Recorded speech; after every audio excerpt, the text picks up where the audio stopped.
너희가 어떻게 행할지를 자세히 주의하여 지혜 없는 자같이 하지 말고 오직 지혜 있는 자같이 하여 세월을 아끼라. 때가 악하니라. 그러므로 어리석은 자가 되지 말고 오직 주의 뜻이 무엇인가 이해하라. 술 취하지 말라. 이는 방탕한 것이니 오직 성령으로 충만함을 받으라. 시와 찬송과 신령한 노래들로 서로 화답하며 너희의 마음으로 주께 노래하며 찬송하며 범사의 우리 주 예수 그리스도의 이름으로 항상 아버지 하나님께 감사하며 그리스도를 경외함으로 피차 복종하라. 아멘.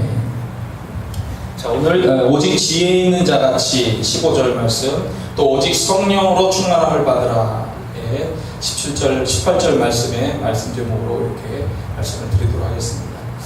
자, 5장 말씀, 에베소서 5장 앞부분의 말씀, 그 앞부분 바로 끝부분이었던 4장에서부터 출발된 말씀이 친절, 인자로 해석됐었던 인자심, 그리고 불쌍히 여기심, 자비 동정이고요, 용서하시는, 이것이 하나님의 속성이고 하나님의 사랑을 표현하는 말입니다. 그런 하나님의 사랑을 받는 자녀같이 너희들이 행하라. 그리고 빛의 자녀들처럼 행하라는 말씀이 이어지고 있었습니다.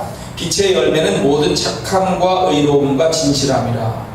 이 맥락이 계속해서 지금 우리가 읽은 말씀까지도 진행이 되고 있는 내용입니다. 자, 그래서 15절부터 보면 너희가 어떻게 행할지를 자세히 주의하여 지혜 없는 자같이 하지 마라. 오직 지혜 있는 자같이 하라.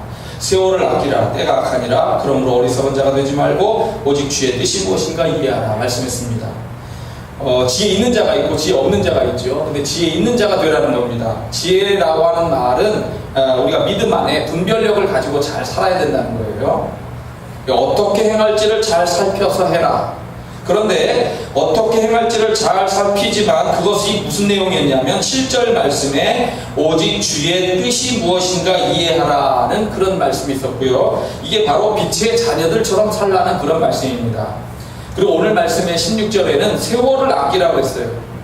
세월을 아끼라. 이 말이 무슨 말이냐면은 모든 기회를 잡으라는 거예요. 우리가 세월을 살다 보면, 시간을 살다 보면 기회가 찾아오는데 그 기회를 다 잡으라는 거예요. 잘 보고.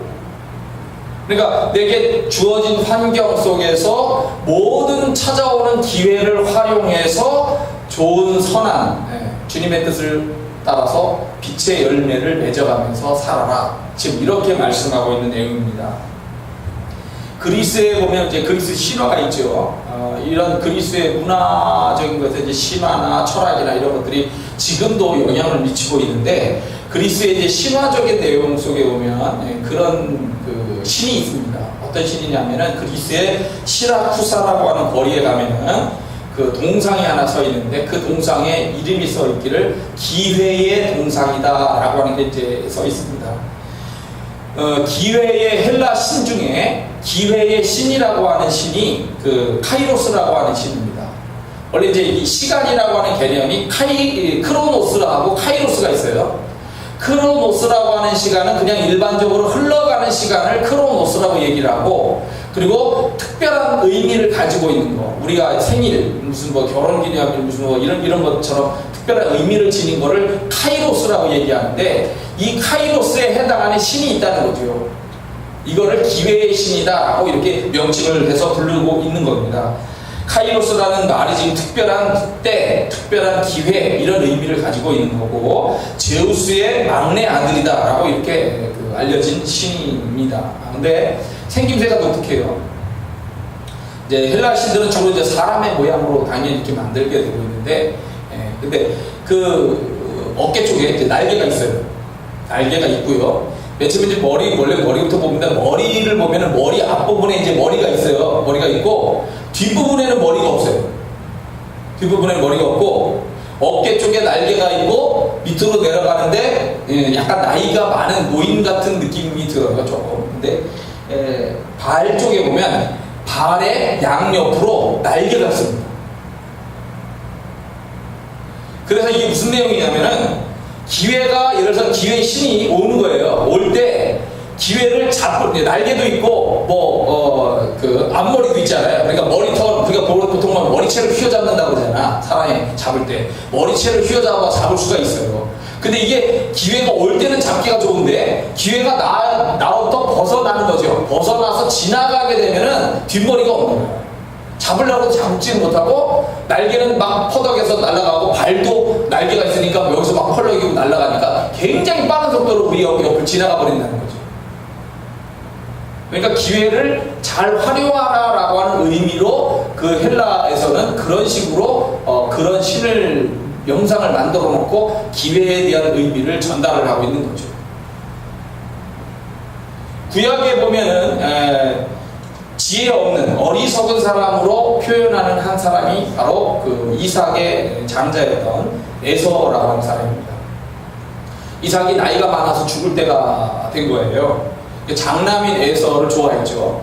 그래서 사냥을 해와라. 내가 그것을 잘 먹고 유언으로 너를 축복해 주겠다. 라고 이제 이런 얘기를 합니다. 그래서 이제 에서가 빠져나가는데 그 아버지의 그 의중을 아내인 그 리브가가 알아채렸습니다. 그래서 이 에서에게 축복을 빌어주는 것은 하나님이 주신 것이 아니다. 하나님이 주신 비전은 야곱에게 있는 것이다 라고 하는 것을 알고 있었던 리브가는 그것을 마음에 품고 있다가 그리고 야곱에게 축복이 돌아가도록 하기 위해서 변장을 시키고 급히 이제 요리를 가지고 들어가게 합니다. 눈이 제대로 잘 안 보였었던 아버지 이삭은 변장한 야곱에게 축복을 했고 야곱이 축복을 받고 빠져나가자마자 이 에서가 사냥을 해가지고 들어오게 되는 거예요. 아슬아슬한 그런 순간이었습니다. 결국 에서는 자기가 축복을 받지 못한 것을 알게 됐고 분노해서 동생 야곱을 죽이겠다고 하는데 그것을 하나님은 막게 되시는 거죠. 에서가 장자권을 빼앗긴 이유는 성경에 두 가지로 나타나고 있습니다. 첫째는 에서가 장자권을 빼앗긴 첫 번째 이유가 태어나기 전부터 하나님이 둘째였던 야곱 족속을 에서 족속보다 강하게 하실 거라는 거예요. 야곱을 오히려 형이 섬기게 될 것이다 라고 예언을 해주셨다는 거죠. 이 뱃속에서 아기가 서로 둘이 싸우니까 하나님께 여쭈었던 거예요. 도대체 이 애들이 왜 이렇게 이 뱃속에서 또 싸우고 난리를 칩니까? 라고 여쭈었더니 지금 두 족속이 있다는 거고 형이 동생을 섬기는 그런 족속으로 성장할 것이다 라고 이렇게 얘기를 하나님이 말씀해 주신 거예요. 그리고 말라기서하고 로마서에도 이것을 그대로 표현합니다. 나 여호와가 말하노라 에서는 야곱의 형이 아니냐 그러나 내가 야곱을 사랑하였고 에서는 미워하였다. 하나님이 아이들이 태어나기 전부터 이미 작은 아이를 복 주시고 키우실 생각을 갖고 있더라는 거예요. 그런데 이것을 무시하고 싶은 것이 이삭 아버지의 마음이었던 거죠. 그래서 이삭은 에서를 더 좋아했어요. 그래서 에서에게 어떻게든지 복이 가도록 하기 위해서 작전을 폈지만 이것이 안 된 거죠. 야곱이 복을 결국 받음으로써 이삭도 충격을 받게 되는 겁니다. 두 번째 이유는 에서가 장자권을 놓치게 된 이유가 장자권이 얼마나 소중한지를 모르고 있다라는 거예요. 그래서 사냥을 하고 왔을 때 배가 고프다고 이제 할 때 야곱이 그때 마침 그 팥죽을 쓰고 있었죠. 그래서 떡하고 팥죽을 형에게 주면서 장자권을 팔아라 라고 말을 했는데 그걸 팔아 옮기고 있는 거예요. 에서가 사냥은 잘할지 모르지만 아버지 이삭이 돌아가시면 자기가 가정을 이끄는 그 믿음의 족장으로서 아브라함부터 시작된 하나님의 복을 이어가야 된다라고 하는 이 막중한 책임을 제대로 이해하지 못하고 있었던 겁니다. 장남으로서 사랑을 받았지만 하나님의 뜻에 대해서 고민하는 게 없어요. 칼과 창과 활은 잘 다루었는지 모르지만 어느 방향으로 그것을 써야 되는지 그런 것을 생각하지 못한 겁니다. 에서는 울며 불며 자기가 복을 받지 못한 것에 화가 치밀었고 동생을 죽여버리겠다. 아버지가 곧 돌아가시니까 동생 죽여버리겠다라고 이야기를 합니다. 그런데 자기의 어리석음에 대한 뉘우침이 진정으로 없어 보이는 거고 혈기를 부리고 결국 가정을 파탄시키려고 하고 있는 거예요. 그래서 결국 에서의 모든 것은 그렇게 진행되지 못했습니다. 그리고 결국 집에서 이제 나가게 되죠. 그리고 에돔 족속들이 저 아래쪽 사해 근처로 가서 거기서 에돔 족속이 이제 따로 성장을 하게 됩니다. 어리석으면 안 되는 그런 문제인 겁니다. 2014년도 경제 잡지였던 포브스 표지에 최초로 중국인이 실렸다고 합니다. 그리고 경제 잡지 포춘지가 위대한 지도자가 될 수 있는 사람 2위에 뽑은 사람이에요. 또 젊은 세대에 영감을 주는 카리스마를 가진 리더로 한 사람이 뽑히게 되는데, 이 사람이 누구냐면 1999년도에 알리바바를 창업한 마윈이라고 하는 사람입니다. 1964년생입니다. 지금 55세예요. 이 마윈이 그동안에 다른 거로 인해서 실패를 겪다가, 영어 강사 뭐 이렇게 하다가 실패를 겪다가 알리바바를 창업하면서 결국 이게 대박이 난 거예요. 그래서 이 알리바바라고 하는 그룹이 세계 10대 그룹 안에, 중국의 텐센트가라고 하는 그룹과 함께 10위 안에 들어가는 기업이 됐어요. 우리나라 삼성은 10위권 안에도 지금 못 들고 있지만 엄청나지 않습니까? 근데 이 마윈이 아주 놀라운 그 이야기를 해요. 영어도 굉장히 잘합니다. 잘하면서, 근데 이 어록이 있어요. 어록들이 원래 유명하면 어록이 만들어지는데, 이 사람이 만드는 이야기한 어록 중에 가난한 사람에 대한 그 이야기가 있습니다. 가난하다라는 게 죄는 아닌데, 이 사람이 이야기하는 가난한 사람이 상당히 어리석다는 거예요. 돈이 없어서 가난한 것이 아니라 생각이 가난해서 가난한 것이다.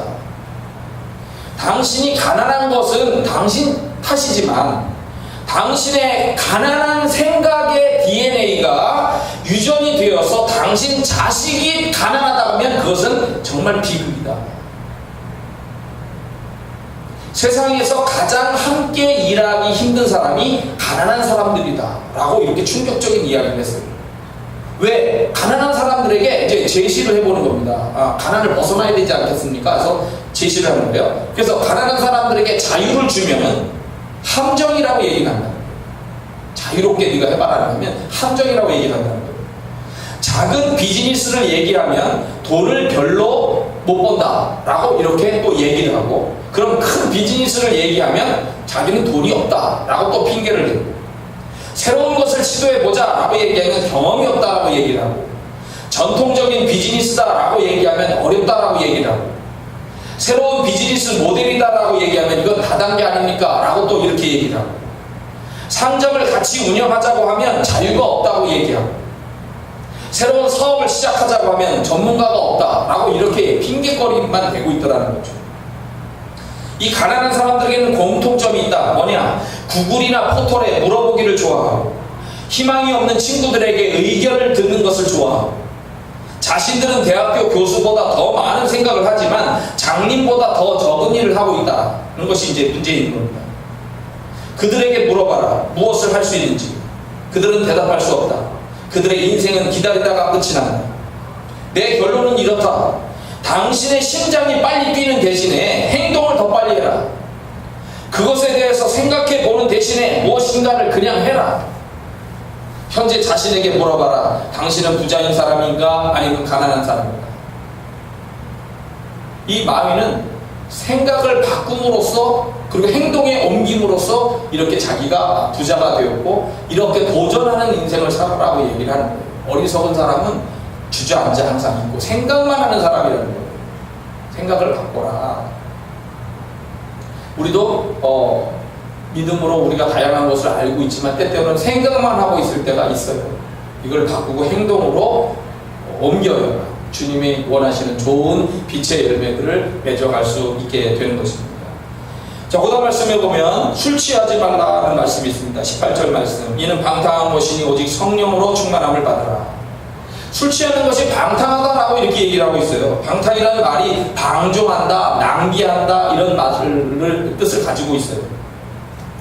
누가복음 15장에 우리가 잘 알고 있는 탕자의 비유가 나오죠. 탕자의 비유에 보면 아버지가 돌아가시지 않았는데 유언으로 해서 유산으로 남겨준 재산을 넘겨달라 해가지고 그거를 가지고 먼 나라로 가는데 거기서 장사를 하고 도전을 해서 더 큰 사업을 일으키는 것이 아니라 그가 한 일은 그냥 허랑방탕하게 살았어요. 그 허랑방탕하다라고 하는 그 말의 의미가 술에 취하여 어리석은 낭비를 계속하고 있는 거예요. 믿음의 사람은 술에 취하는 이 낭비적인 삶을 살지 말고 성령의 충만함으로 능력 있고 하나님을 본받는 삶을 살아야 된다라고 지금 말씀하고 있는 거예요.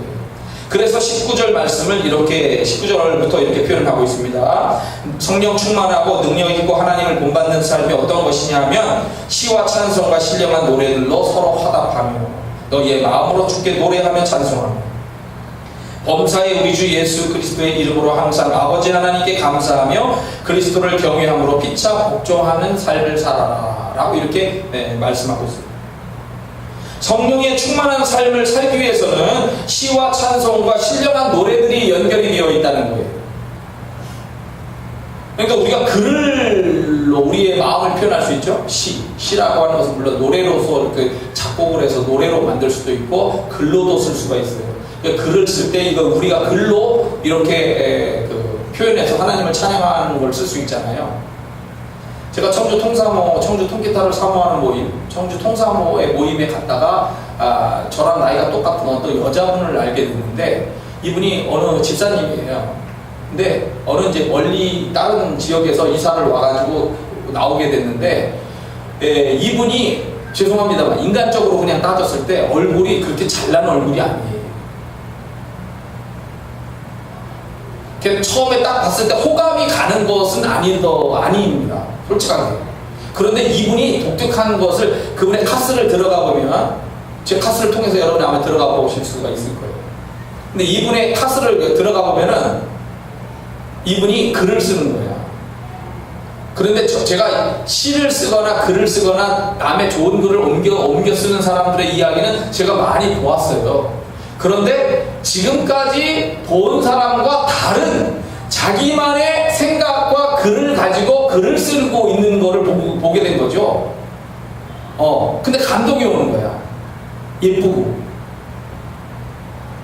그러니까 이 글이라고 하는 것은 우리가 안 써보면 이렇게 발전이 안 됩니다. 계속 써보면서 능력이 나오는 건데 그분이 그 정도 글을 쓰고 생각을 옮길 수 있는 정도라고 한다면 이미 오래전부터 그런 신앙적인 것이 밑바탕이 꾸준히 돼서 그것이 자연스럽게 나오고 있는 거예요. 자연스럽게 아름답게. 시가 있고 찬송이 있고 신령한 노래가 있는 마음을 가지고 이 사람이 쓰고 있는 거예요. 그거로 하나님께 영광을 돌리고 내적인 기쁨과 평강을 가지고 살아가는 모습이 엿보이게 되는 겁니다. 성령 충만한 삶에는 이런 시와 찬송과 신령한 노래들이 있는 것뿐만 아니라 범사에 감사가 있더라는 겁니다. 우리가 감사는 계속 해야 돼요. 항상 감사하라고 했잖아요. 쉬지 말고. 감사할 일이 아닌데도 감사해보라는 거예요. 그 의미가, 그죠? 1946년도에 만들어진 우리 생애 최고의 해라고 하는 영화가 있습니다. 오래된 영화죠. 근데 이 영화는 실화를 바탕으로 하고 있어요. 2차 대전 중에 해롤드 러셀이라고 하는 공수부대원이 전투에 이제 나갑니다. 그런데 포탄에 맞았어요. 이 공수부대원들이 많이 죽었죠. 이제 미국의 공수부대원들이 독일의 그런 그 지역에 침투를 할 적에 이렇게 안전된 어떤 그 광야지대에 이렇게 떨어진 것이 아니고 이게 잘못 떨어져가지고 막강한 독일군 병력이 있는 곳에도 막 낙하를 해버립니다. 내려오다가 막 총과 기관단총에 맞아서 많이 죽어요. 슬픈 이야기죠. 근데 이제 이 러셀이 떨어졌는데 포탄에 맞아가지고 두 팔을 잃어버린 거예요. 두 팔을 잃어버리니까 굉장히 참혹한 절망의 좌절에 빠지잖아요. 그래서 자기가 이제 자신을 표현하기를 뭐라고 했냐면 나는 이제 쓸모없는 하나의 고기 덩어리에 불과하구나 라고 하는 이런 절규를 하는 거예요. 그러면서 낭망한 가운데 있다가 진리를 깨닫기 시작한 거예요. 무슨 진리냐면 내가 손만 없을 뿐이지 아직 남은 게 많이 있지 않느냐. 내 인생도 많이 남았고 두 다리가 있고 잃은 것보다 가진 게 아직도 더 많다라고 생각을 했고 의사가 이 손에다가 이제 의수를 만들어서 붙여주니까 이거를 가지고 글을 쓰고 타이프도 치고 그리고 다른 일도 다 하게 되는 거죠. 그래서 불구자의 모습에서 이제 이렇게 새로운 희망을 가진 존재로 이렇게 바뀌는, 우리 생애 최고의 해라고 하는 거, 이렇게 인생이 바뀌는 얘기를 담고 있는데, 여기에 이 주인공이 직접 참여를 해요. 손을 잃어버렸었던 이 해롤드 러셀이라고 하는 이 사람이 직접 자기가 거기에 그 영화 주인공으로 참여를 해서 연기를 나름대로 다 합니다. 그랬는데 이 영화가 대박이 난 거예요. 그 아카데미상 7개 상을 휩쓸고 그리고 2개 상을 더 받아요. 근데 이 남자는 그렇게 처음으로 참여한 영화에서 아카데미 주연상까지 받은 거예요. 그리고 그 받은 상금으로 전부 그거를 상이용사들에게 기부를 합니다. 기자가 찾아왔어요. 당신의 신체적인 조건이 당신을 절망케 하지 않습니까? 당신은 절망에 빠진 상태로 살아야 되는 거 아닙니까? 막 이렇게 질문하는 거죠. 그러니까 이렇게 얘기해요. 아닙니다. 나는 나의 육체적인 장애는 나에게 도리어 가장 큰 축복이 되었습니다. 언제나 잃어버린 것을 계산할 것이 아니라 남아있는 것을 생각하고 하나님께 감사하며 남은 것을 사용할 때 잃은 것의 10배를 보상받게 되는 것을 기억하십시오. 라고 이렇게 말을 남겼어요. 그러니까 믿음의 사람들의 특징이, 성령 충만함의 특징 중에 하나가 감사한다. 내 마음속에 항상 감사가 있느냐. 항상 감사하면서 살아라. 그 다음에 성령이 충만한 삶에는 그리스도를 경외함으로 서로 존중하고 섬기는, 복종하는 거죠. 여기 말씀에는 그런 삶을 살게 된다는 거예요. 서로 존중한다는 거예요. 복종하라고 하는 말은 군대의 용어입니다. 군대에서는 복종이라는 말을 쓰잖아요. 그죠? 명령에 무조건 복종이야. 그러니까 이 복종이라고 하는 말의 원어를 보면은 어디 아래 이렇게 정렬을 해라라는 그 뜻입니다.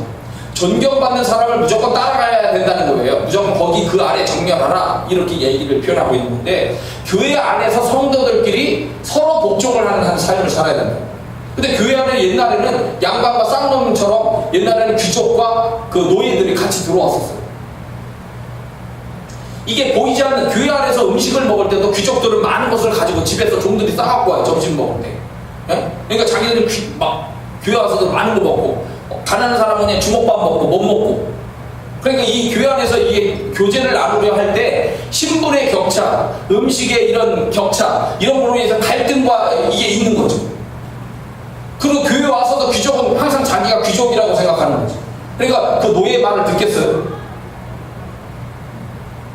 그러니까 항상 계급 간에, 신분 간에 이런 격차로 인한 갈등들이 존재를 하는데, 그게 아니고 피차 복종하라고 얘기를 하는 거예요. 귀족이 노예의 말을 듣기가 어려운 거죠. 근데 믿음이라고 하는 안에서는 형제 자매, 하나님의 귀한 자녀로서 그를 인정하고 높이고, 그리고 내가 귀족이고 사회적 신분이 높다고 하더라도 그게 고개를 숙이는 거예요. 전에도 아마 그런 얘기 드렸는지 모르겠지만, 군대에서 아주 아름다웠었던 거로 기억되고 있는 것이, 그 장군이 별 3개가 했던 그 장군이 항상 교회에 제일 일찍 30분 전에 적어도 일찍 와가지고 30분 보통 되면은 그 병사들이 이미 와서 쫙 들어옵니다. 수백 명이 오니까 이게 들어오는 시간도 오래 걸리고, 그래서 미리 와서 했는데, 그 늦게 들어오는 그 냄새 풀풀 나는 신병들, 훈련병들, 이런 사람들한테 이 장군이 서가지고 주보를 나눠주는 거예요. 자기가 교회에서도 장군이 아니라는 거지. 자기가 하나님 앞에서 하나의 작은 성도고, 내가 하나님 앞에서 봉사해야 될 사람이다라고 생각을 해서 그렇게 주보를 나눠주던 그 놀라운 장군의 이야기가 있거든요. 근데 복종이 쉽지가 않은 거예요. 복종이 대등한 이렇게 하는 게 아니고 복종하라는 거예요. 근데 성령 충만한 사람은 그게 가능해진다는 거죠. 성령 충만한 사람은 그게 가능해진다는 거예요. 왜냐하면 하나님을 따라가려고 하고 하나님의 뜻을 따라가려고 하니까, 빛이 되려고 하니까 그게 가능해지더라고요. 자, 오늘 말씀 결론 맺습니다. 지혜로운 사람이 되라고 말씀했어요. 빛의 열매의 흐름입니다. 지혜로운 사람이 돼서 주어진 기회를 잘 활용하면서 빛의 열매를 계속해서 맺어가라고 하는 그런 첫 번째 부분의 말씀이고요. 두 번째는 성령 충만하면서 살아가야 되는데 거기에 연관해서 시와 찬송, 신령한 노래들, 그리고 범사에 감사함, 그리고 제일 중요한 문제가 서로 복종하는 삶을 살아라 라고 이렇게 말씀하고 있는 거예요. 아주 어려운 겁니다. 이게 아주 어려운 문제인데 그렇게 해보라고 말씀하고 있어요. 우리가 이 말씀을 또 기억하면서 또 한 주 동안 믿음 안에서 건강하게 잘 달려가게 되길 축원합니다. 다 같이 한번 기도하겠습니다. 오늘 말씀을 생각하면서 주님 지혜 있는 자처럼 살게 하여